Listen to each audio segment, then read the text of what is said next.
He's a man who stretches across a broad spectrum of interests, from fashion to film, music to reality television, and who enjoys extraordinary commercial success. He's experienced tragedy in the murder of his best friend and the joys of fatherhood no less than 6 times. Now 40 years old, Sean Diddy Combs lives a life of luxury. It's always unsettling to find oneself in a situation like this. He may never see the light of day again. These are extremely serious charges he's facing. Back in November 2023, the entertainment world was shaken by one of the most high-profile human trafficking cases to date. Sean Diddy Combs was accused by his ex, Cassie Ventura, of heinous crimes, including trafficking and assault. It's music mogul Sean Diddy Combs. We want to warn you that this video you're about to see is extremely graphic. Allegedly shows Combs assaulting then-girlfriend Cassie Ventura in a hallway. What initially seemed like an isolated allegation soon unraveled into something much bigger. By September 2024, things had escalated. On the night of September 16th, Diddy was arrested at the Park Hyatt Hotel in New York City. Sean Diddy Combs was arrested tonight in New York City after a grand jury issued an indictment. This came after a raid on his mansion uncovered key evidence. Despite his significant influence in the industry, what started as accusations quickly spiraled into a federal investigation involving numerous victims stepping forward. The charges against Diddy include racketeering conspiracy, trafficking, and transporting individuals with intent to engage in prostitution. Beneath these charges, however, lie even more disturbing allegations of kidnapping, arson, bribery, forced labor, and obstruction of justice. What many initially thought was a single case of abuse now appears to be part of a much larger and more sinister network. William S. Walker, the Homeland Security Special Agent leading the investigation, didn't mince words during a press conference. He stated, "Today, we dismantle the illusion of impunity as we expose a pattern of manipulation, exploitation, and abuse. None of this would have been possible without the strength of the victims who have endured unimaginable hardships."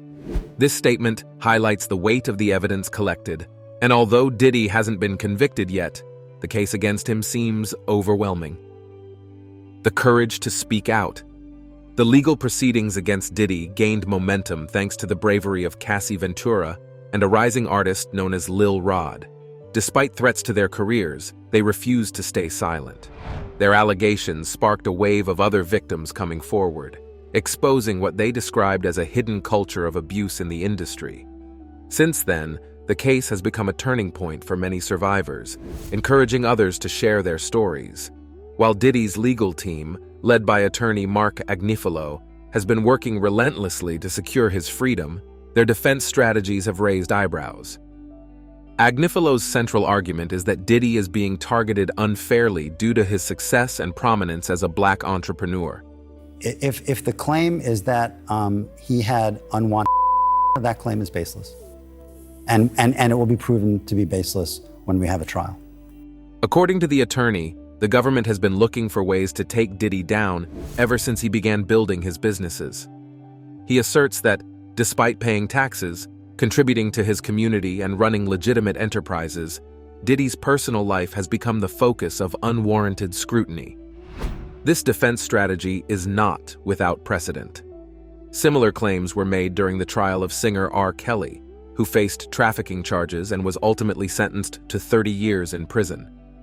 R. Kelly's supporters initially argued that his prosecution was racially motivated until irrefutable evidence, including testimony from his own daughter, came to light. With Diddy, Agnifilo appears to be following a similar narrative, arguing in a recent documentary that the government wouldn't be as involved if Diddy weren't a public figure. Another cornerstone of Diddy's defense is the claim that all alleged encounters were consensual. Agnifilo has attempted to downplay the accusations, referring to them as private interactions between consenting adults. However, investigators argue that the evidence tells a different story, one of manipulation, coercion, and abuse. The fallout from these revelations has been staggering. The entertainment industry is now grappling with what this case might mean for its future, as more victims and witnesses step forward to share their experiences. Whether Diddy is found guilty or not, the case has already shone a light on systemic issues that have remained hidden for far too long. The upcoming court proceedings will undoubtedly reveal more shocking details. As the legal battle intensifies, the world watches closely to see whether justice will be served. Do you know, we can't afford to get overly judgmental here, but the details emerging from this case are hard to ignore. Some of these encounters ended with participants, including Diddy, needing IV drips to recover due to heavy drug use and the intensity of activities. Mr. Combs is forcing drugs on someone is just nonsensical, and it's going to prove to not be true. Yet it's critical to highlight that many of the victims involved in this case claim they were drugged without consent. Others, who were aware of the substances, allege they were coerced into taking them, leaving them with no real choice in the matter. Cassie Ventura's lawsuit offers a chilling glimpse into how these situations began. She stated that Diddy first lured her to a yacht party under the guise of a performance opportunity. Once there, he offered her what she later learned was ecstasy. She said she felt she couldn't refuse. It was her boss making the offer, and she was stranded on a yacht in the middle of the ocean. Cassie described how this became a pattern. Diddy ensured she was constantly under the influence for the entire weekend. When she lost control of her senses, she claimed he assaulted her. As their relationship continued, things reportedly took a darker turn. According to Cassie, Diddy would arrange for male prostitutes to sleep with her, recording these encounters without her consent. She endured these situations while under the influence, and when sober, she alleged he would play back the videos to assert dominance over her. These allegations are supported by consistent claims of her needing IV drips after such events, a detail even acknowledged by Diddy's lawyer, though with a vastly different interpretation. Defense versus accusation. Diddy's attorney, Mark Agnifilo, has presented a bold and controversial defense strategy. He argues that the government is unnecessarily prying into Diddy's private life, turning consensual activities into a public scandal. According to Agnifilo, what prosecutors refer to as freak-offs are nothing more than consensual adult encounters, similar to the threesomes popularized in the 1970s. Prosecutors say Combs abused, threatened, and coerced women and others around him to fulfill his desires in what Combs called freak-offs. He accuses the prosecution of shaming Diddy and reducing him to a villain based on activities they claim were consensual. However, Cassie's lawsuit paints a different picture. She alleged that the relationship with Diddy was built on manipulation and abuse. She detailed an incident in 2016 where she tried to flee a Los Angeles hotel after one of these so-called freak-offs. As she reached the elevator, hoping for an escape, she claimed Diddy caught her, kicked her multiple times in the ribs, and dragged her back to the room while wearing only a towel. These details make it hard to frame the situation as anything less than violent and controlling. Agnifilo's defense appears to rely heavily on discrediting Cassie's account. He has suggested that her recollection may be unreliable due to her alleged drug use during the relationship. At the same time, he attempts to diminish the gravity of her allegations, framing them as merely the fallout of a toxic and mutually dysfunctional relationship. However, this strategy raises its own set of questions. How does one explain footage of physical assault or the testimonies of others like Lil Rod, who independently claimed that Diddy facilitated encounters under similar circumstances? Both Cassie and Lil Rod describe eerily consistent experiences, stating they were coerced, drugged, and manipulated into situations they couldn't consent to. When two separate lawsuits echo the same troubling patterns, it becomes harder to dismiss them as fabricated or exaggerated. The case against Diddy. In the face of these allegations, Diddy's legal team is scrambling to mount a defense. Agnifilo has even interviewed some of the men allegedly involved in these encounters. According to him, they claimed everyone appeared to be a willing participant. But these statements come from individuals reportedly paid by Diddy, a detail that casts doubt on their credibility. For now, Diddy remains incarcerated at the Metropolitan Detention Center, awaiting trial. Metropolitan Detention Center in Brooklyn this morning for a safety operation. Sean Diddy Combs is currently being held there on trafficking charges. If the accusations against him are proven true, it could mark the end of his career and reputation. The stakes are incredibly high, and the case is shaping up to be one of the most significant scandals in the entertainment industry. As more victims step forward and evidence mounts, the outcome of this trial will likely leave a lasting impact on both the accused and the industry itself. The Metropolitan Detention Center, MDC, where Diddy is currently incarcerated, is no stranger to housing high-profile inmates. It's the same facility where R. Kelly and Sam Bankman-Fried, the disgraced billionaire accused of financial fraud, have been held. Despite its reputation for hosting such notorious figures, the prison itself is far from luxurious, or even average by federal standards. Reports indicate that the prison suffers from poor ventilation, subjecting inmates to the harsh extremes of New York weather. Winters bring bone-chilling cold, while summers are unbearably hot, creating conditions that can test anyone's patience. This environment often leads to heightened emotions among inmates, with anger being the most common. And when tempers flare, it's usually their fellow detainees who bear the brunt. Judges and jurists have long expressed concern about sending prisoners to this facility due to its subpar conditions. Housing 1,200 inmates, the MDC's shortcomings, like poor air circulation and complaints about bland, unhealthy food, are frequently criticized. Outside the courtroom, Diddy's lawyer, Mark Agnifilo, has stated that his client is struggling to adjust, particularly when it comes to the food. Like the other detainees, Diddy's daily meals are far from gourmet.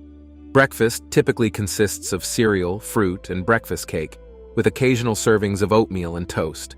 On weekends, he gets coffee. Lunches include items like hamburgers, baked fish, or beef tacos, while dinner options range from pasta and fajitas to roast chicken.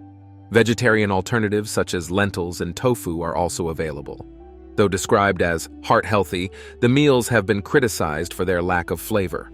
For someone accustomed to luxury, these meals are a far cry from the lavish feasts he's used to.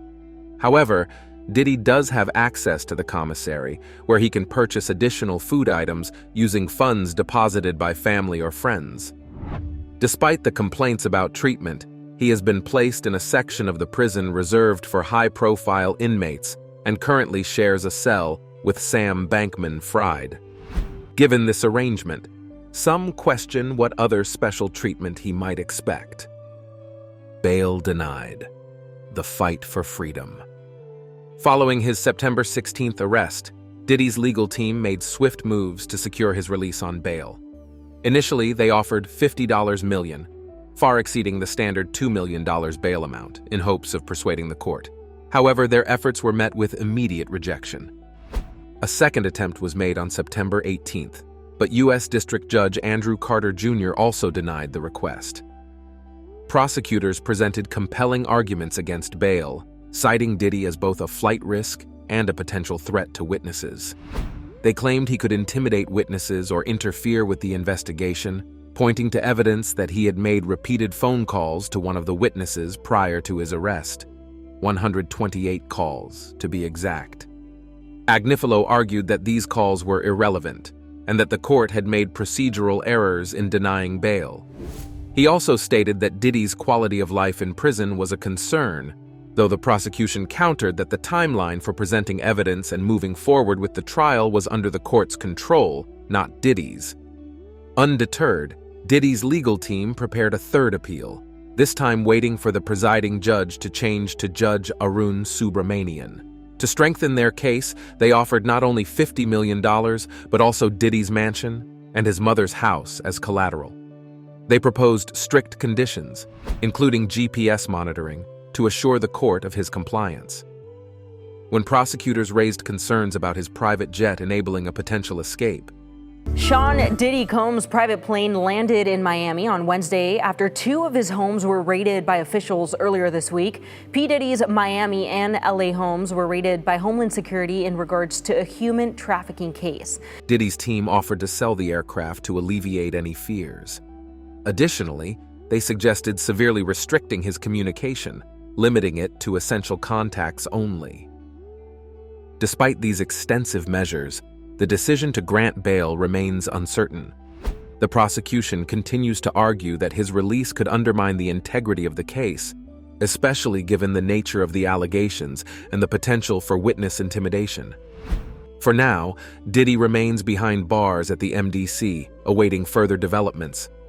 Well, it's been 1 week since the arrest of Sean Diddy Combs on federal charges, and living behind bars is the exact opposite of what he has been used to.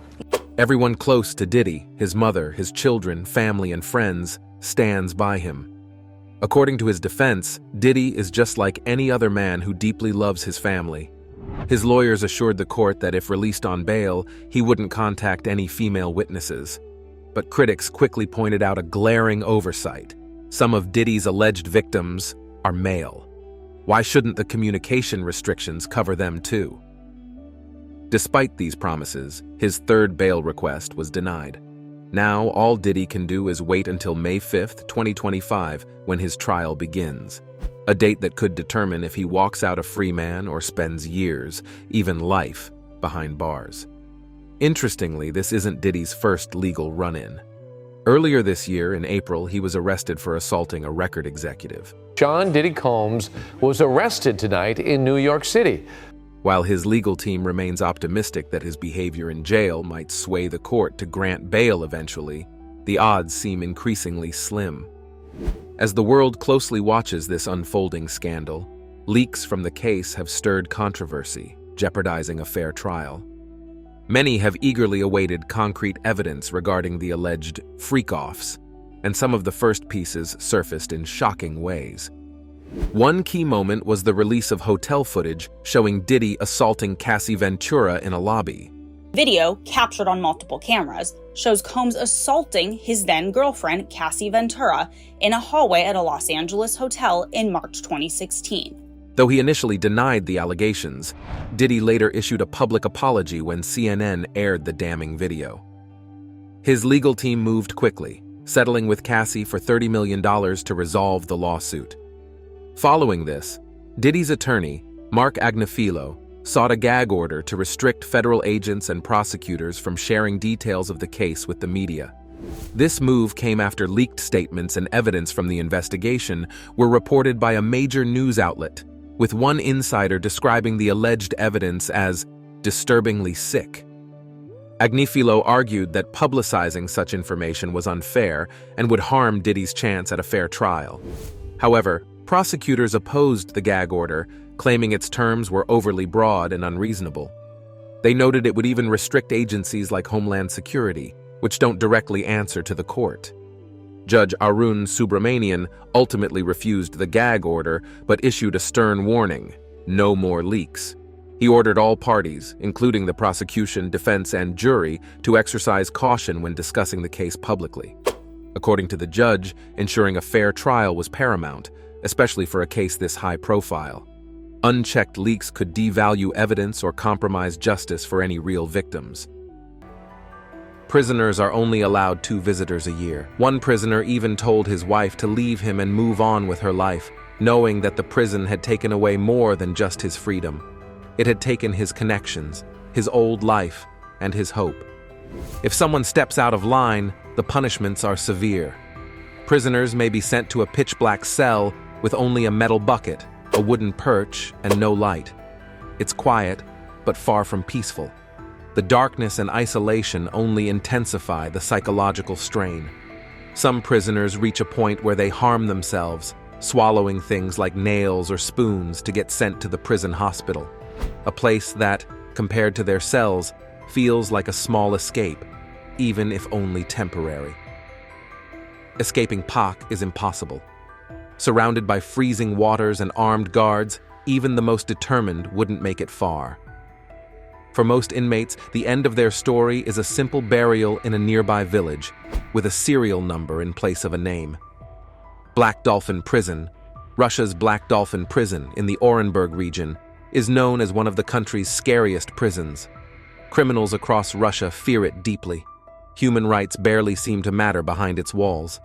Named after a statue of a black dolphin at the entrance, this prison holds some of the worst criminals: serial killers, cannibals, terrorists, and others.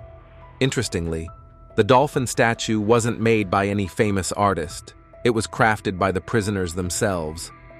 There is no outdoor yard here, so exercise means pacing back and forth in a tiny indoor cell. While they do this, guards search their cells to make sure they haven't hidden anything they shouldn't have. Meals are another harsh reality. There's no cafeteria. Prisoners eat in their cells, soup and bread 4 times a day. For entertainment, they only have access to books, newspapers, and a radio. No TV, no phone calls, no chance to connect with anyone outside. At Black Dolphin, there's one rule everyone understands. You don't leave. The Black Dolphin, Russia's highest security prison. It is here that some of the country's worst maniacs, serial killers, terrorists, and even cannibals. The only way out of Black Dolphin is in a coffin. It's a life sentence in every possible way. This prison is designed not only to lock criminals up, but to break them mentally, with isolation and strict control over their daily lives. But if you think Black Dolphin is bad, you haven't heard about Butka Prison. It's a place even more extreme. Subscribers to Pick. Today, we're looking at a haunting image of tiger cages in Vietnam, a symbol of cruelty during the Vietnam War. These barbed wire cages confined prisoners in tiny, stifling spaces where they endured intense torture. The cages were so small that prisoners couldn't even sit up straight, forcing them to stay in cramped, painful positions for days or even weeks. The bars on the ceiling allowed guards to strike prisoners with sticks or throw quick lime on them, which burned their skin and sometimes blinded them. The intense sun, along with very little food and water, made survival nearly impossible. While Russian prisons, where inmates expect to die in -50 degrees Celsius temperatures, might seem like a completely different nightmare, both systems show the darkest aspects of human cruelty. Whether it's freezing to death in Russia or suffering unbearable heat in Vietnam, these prisons highlight the extreme measures regimes take to break their prisoners. What would you do if you were trapped in a cage like this? Could you survive such cruelty and still hold on to hope? Butka Prison. This next prison has such a dark reputation that it is hard to believe it still exists. Located in Moscow, Butka Prison has been around for over 250 years, becoming a symbol of suffering during that time. Many people have heard about the awful conditions inside, the human rights violations, and the daring escapes, but what happens behind those cold, crumbling walls is worse than most can imagine. Today, Butka Prison is overcrowded. Cells meant for 10 people are crammed with over 100 inmates, leaving barely any room to breathe. In some areas, the roof leaks, and the mold covering the walls and ceilings is so thick it's almost suffocating. This situation is especially difficult for prisoners with illnesses. Keep dangerous inmates out of sight, also hiding allegations of abuse, disease outbreaks, severe overcrowding. Many suffer from tuberculosis or AIDS. Sick inmates are often put together with no real effort to stop the spread of these diseases. To make matters worse, drug users share one needle, creating a perfect environment for diseases to spread. Getting from the prison to court is just as bad. The police vans that transport inmates are also overcrowded, placing healthy prisoners next to those with contagious diseases. The conditions inside the prison vans are as terrible as those in the cells. It's a wonder how anyone can survive long enough to make it to trial inside Butka. Basic human needs are hard to find. There is only cold tap water, and showers are a luxury that only happens once a week.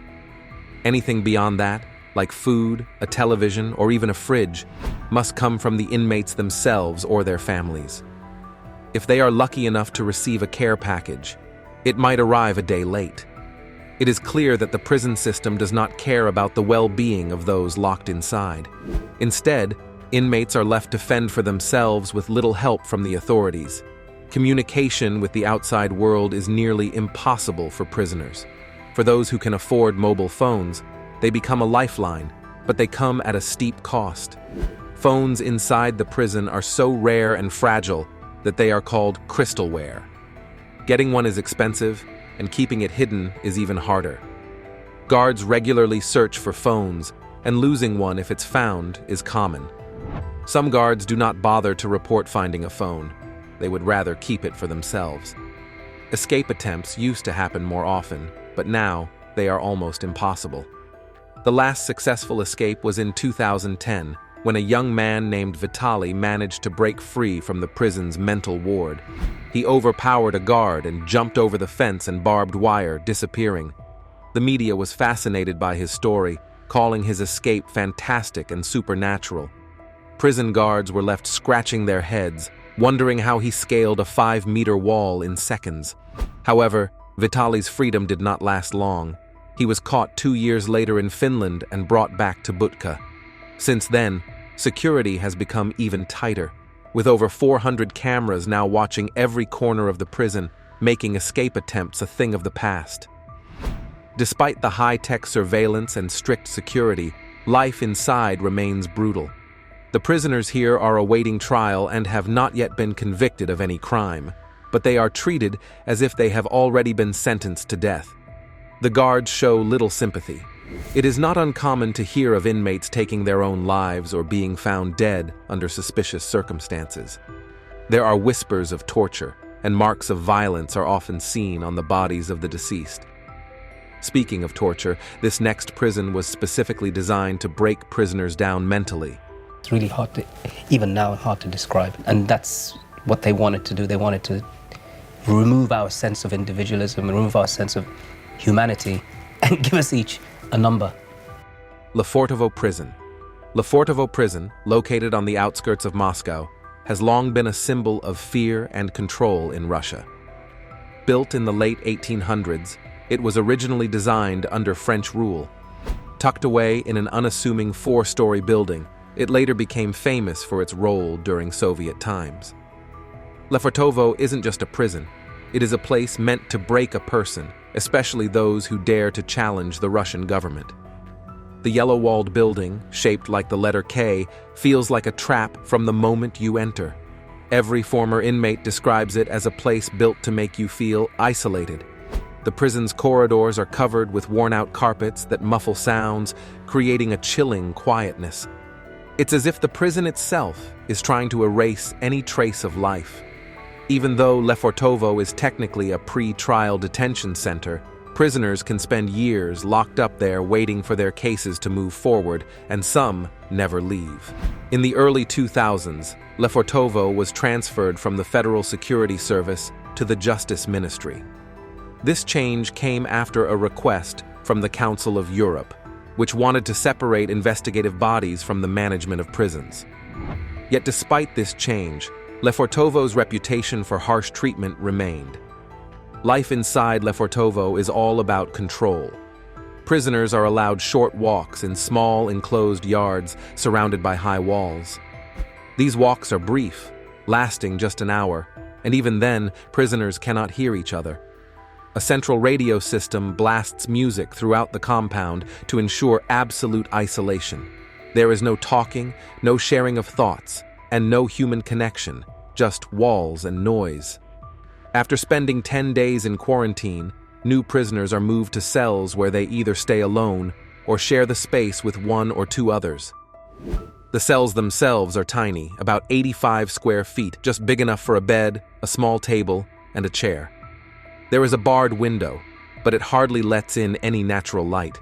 The window can be opened slightly with a lever, allowing a glimpse of the sky, but even that feels like a tease, just enough to remind you of the world outside, but not enough to feel free. The toilet in each cell offers little privacy, separated from the bed by only a half wall. There is a sink, a refrigerator, and a small cabinet for items from the prison store or care packages from family members.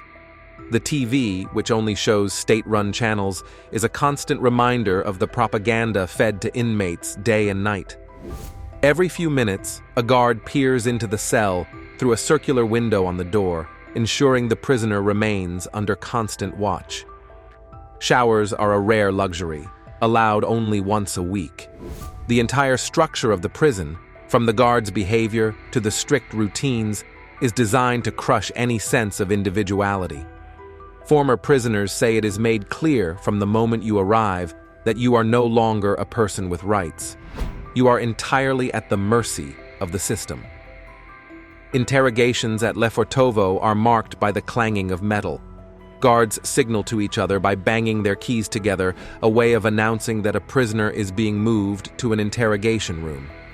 It is a sound that echoes through the hallways, warning other prisoners and staff to clear the area so no one can witness the prisoner's movements. Guards snap their fingers as they walk down the corridors, another signal to keep others out of sight.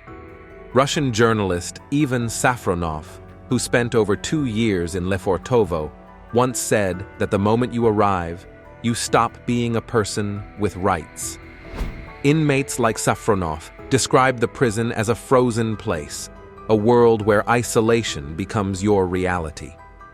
It is not just the physical separation from other prisoners or the outside world, but also the psychological isolation. The system's goal is clear: to make you submit completely. Thank you for watching. See you in the next video.